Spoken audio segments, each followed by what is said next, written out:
qua si gioca un futsal di grande dinamismo,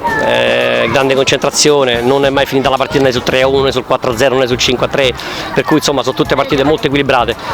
un po' rimproverargli nulla, grande impegno, forse bisognava proteggere la palla meglio su determinate situazioni, però insomma 2 tiri liberi a favore non concretizzati, vabbè insomma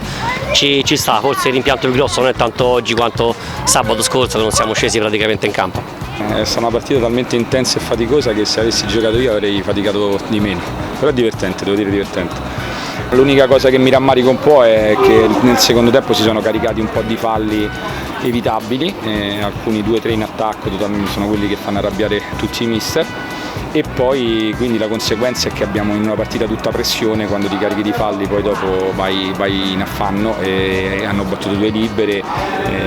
devo dirti la verità che comunque ci ha salvato il portiere, a tratti la partita ce l'avevano in mano loro, poi invece alla fine negli ultimi minuti hanno rischiato di fare il patatrack e ci abbiamo avuto 2-3 palle per vincere a noi. Comunque complimenti a loro, gran bella partita, mi sono divertito.